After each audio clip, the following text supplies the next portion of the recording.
ल एक्सरे पढौँ introduction light भने इलेक्ट्रोम्याग्नेटिक रेडिएसन हो भिजिबल रिजनमा हुन्छ एक्सरे भनेको नि इलेक्ट्रोम्याग्नेटिक रेडिएसन हो तर नन भिजिबल रिजनमा हुन्छ सेम स्पिड एज लाइट भ्याक्युममा हाइली एनर्जेटिक एकदमै फ्रिक्वेन्सी हाई हुन्छ त्यसको मतलब वेभलेन्थ एकदमै कम हुन्छ सो वेभलेन्थ कति हुन्छ 1 देखि 100 आर्मस्ट्रङको रेन्जमा हुन्छ पेनिट्रेसन पावर धेरै हुन्छ सो मेडिसिनमा युज गर्छ एक्सरेले के गर्छ स्किनलाई पेनिट्रेट गर्छ तर बोन्सलाई पेनिट्रेट गर्दैन सो बोनको स्याडो देखिन्छ हामीले अब x-ray are more energetic gamma rays भनेको चाहिँ एक्सरे भन्दा पनि एनर्जेटिक हुन्छ र एक्सरे वेलहम कोनार रन्जेन भन्नेले भेटाएको सो यसलाई रन्जेन्स रे पनि भनिने गर्थ्यो पहिला अब एक्स भन्ने एक्सरेमा एक्स किन आयो भन्दा एक्स भनेको भ्यारिएबल भनेर हालिदिएको अब हाम्रो एक्सरे कसरी बन्छ भन्दाखेरि एउटा क्याथोड रेले जब स्ट्राइक गर्छ त्यसमा त्यसले रेडिएसन दिन्छ जुन चाहिँ काइनेटिक लससँग इक्वल हुन्छ ल अनि यो काइनेटिक लस जुन छ त्यसलाई चाहिँ त्यो रेडिएसन चाहिँ एक्सरे हुन्छ हैन अनि अर्को के छ भन्दाखेरि तिमीले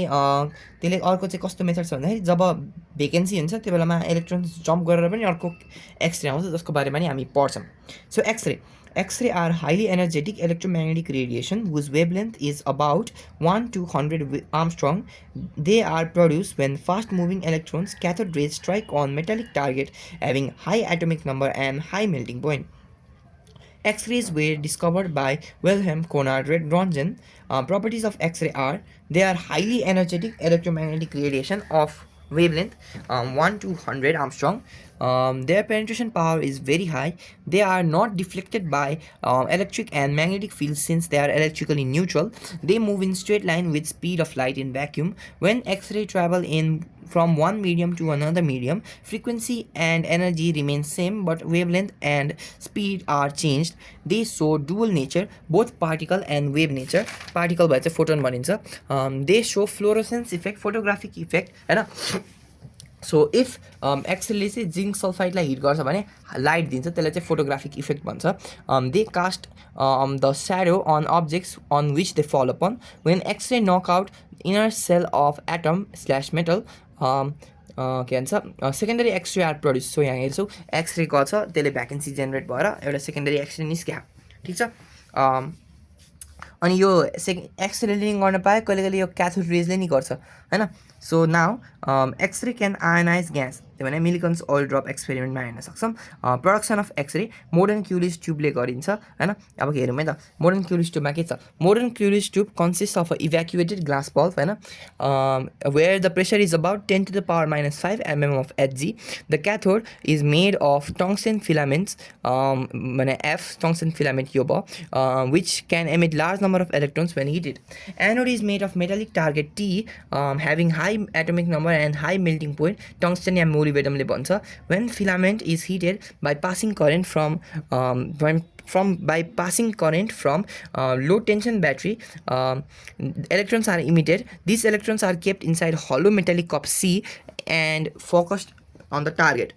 These electrons are accelerated towards the metallic target due to high potential difference maintained between filament and target.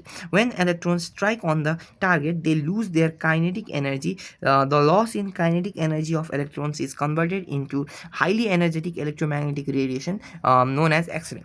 The X-ray produced when the cathode rays knocks out the electron of inner cell of the target of atom is known as characteristic X-ray. So cathode ray ले के गर्यो knockout गर्यो भने के हुन्छ vacancy बन्छ अनि त्यो इलेक्ट्रोन जम्प गर्दा भएकोलाई characteristic X-ray.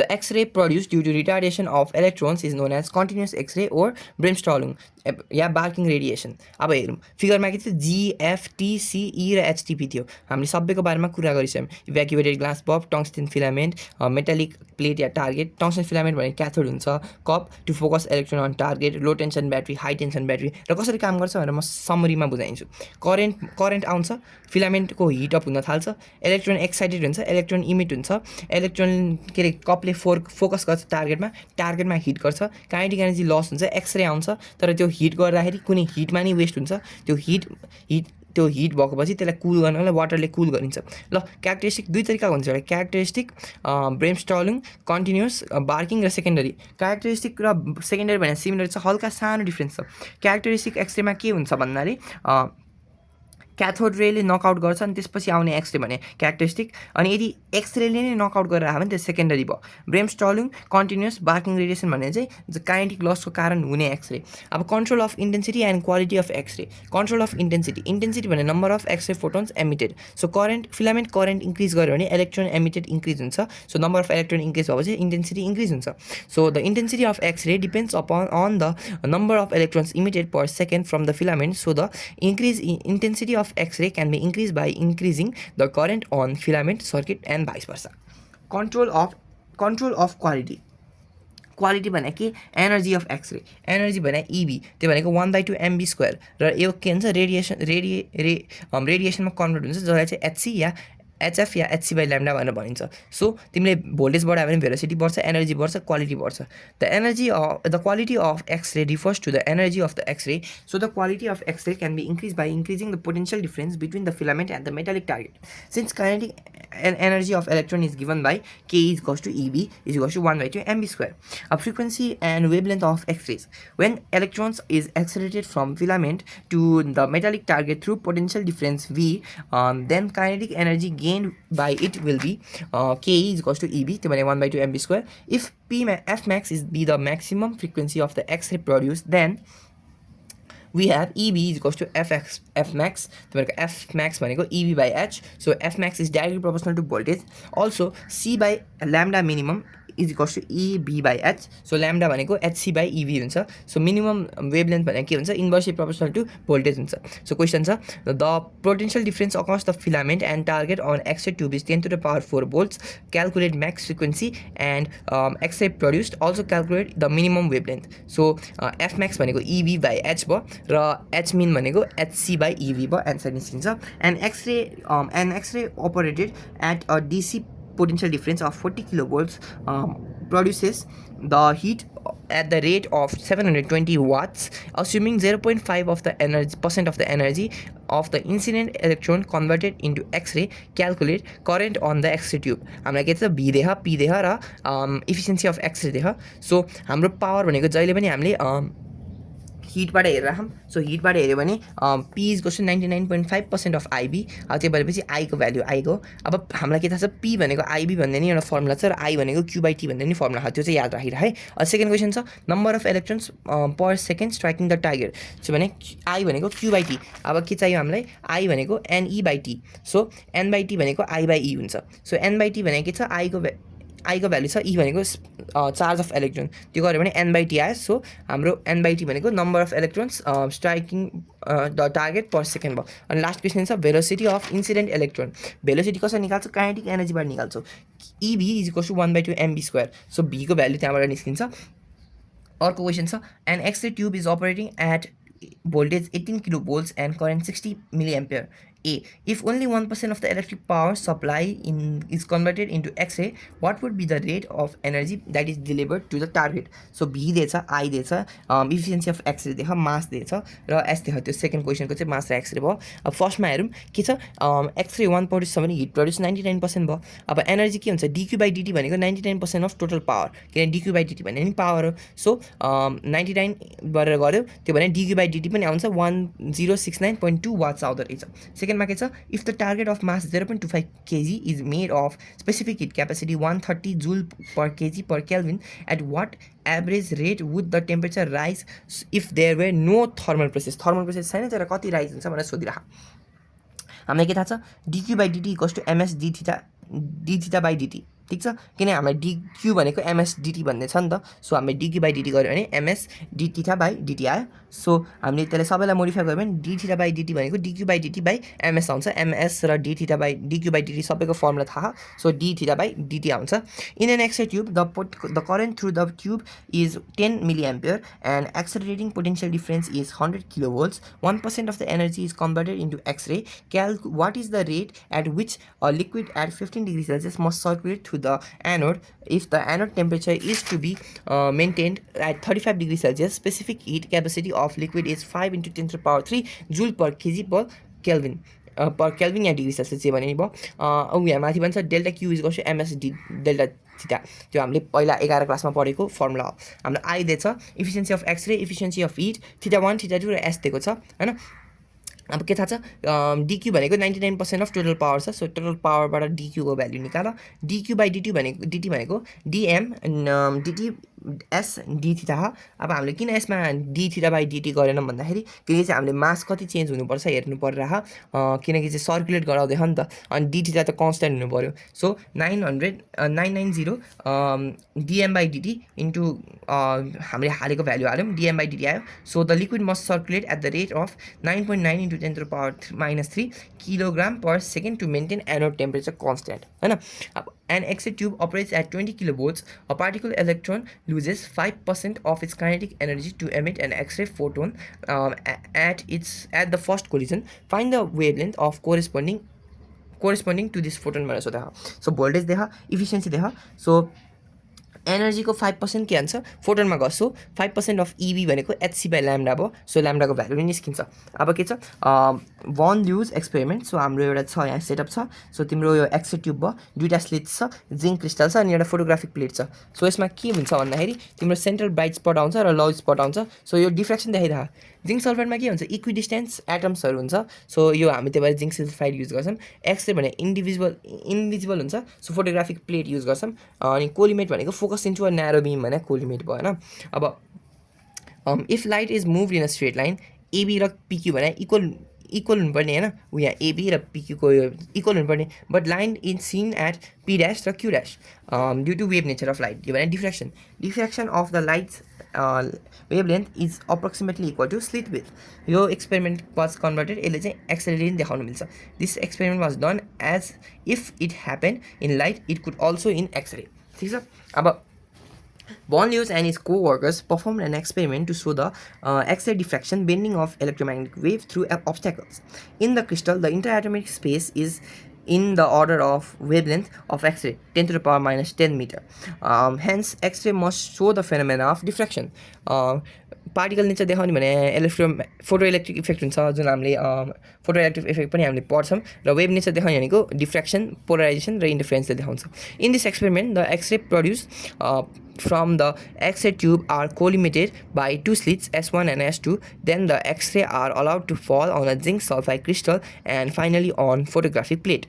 After letting the X-ray to fall on the photographic plate for several hours, the photographic plate was developed. It is observed that there was a central bright spot on the photographic plate and less intense spots were arranged regularly around the central bright spot. These spots are known as low spot. The spots are arranged in regular pattern according to the geometrical structure of the crystal. From this experiment, Von Lewis concluded that X-rays are electromagnetic rays. Atoms are arranged in regular pattern in the crystal. अब ब्र्याक्सलाई पढ्छौँ एउटा के छ AC भन्ने wave front छ यसरी गइरह र यहाँबाट बीडीमा पुगिरह सो यो N1 O N2 भनेको के छ फेज डिफरेन्स छ जुन हामीले यसको कुरा गरिरहौँ यो डी भने ल्याटिस कन्स्ट्यान्ट डी भने ल्याटिस कन्स्ट्यान्ट ए भनेको इनिसियल वेभ फ्रन्ट थीटा भनेको ग्लान्सिङ एङ्गल अनि आरएस पिएस आरएस टियु भनेको इमेजिनरी लाइन्स होइन अब ओएन1 र ओएन2 भनेको नर्मल्स भयो एओ इज गोस टु सिएन1 and OB is goes to एन2डी पाथ डिफ्रेन्स भने एन1 ओ प्लस ओ ड्यास एन2 यो बुझेन भने अगाडिको फिगर पनि हेर्न मिल्छ होइन ब्याक गरेर इफ इन्टेन्सिटी म्याक्सिमम छ पाथ डिफ्रेन्स एन ल्याम्डा हुन्छ भन्ने कुरा ब्र्याक्स ल हो so when the monochromatic beam of X-ray falls on a crystal, each atom of the crystal acts as a source of scattering. According to Bragg's law, the intensity of reflected beam will be maximum at a certain angle when the path difference between X-rays from the adjacent planes of the crystal is an integral multiple of wavelength of X-ray. त्यसको मतलब path difference भनेको n lambda हुनु पर्यो n भने integer अनि x lambda भनेको wavelength of X-ray. Let us consider a monochromatic beam of X-ray having wavelength lambda falls on a crystal where the interatomic space lattice constant is d. In figure, PQ, RS and TU represent the atomic planes of the crystal. Suppose two parallel X-rays AO and CO dash falls on the atoms lying at O and O dash respectively. Here theta is glancing angle. Let rays OA and CO dash reflect along OB and OD respectively. AC and BD represent the incident and reflected wavefront respectively.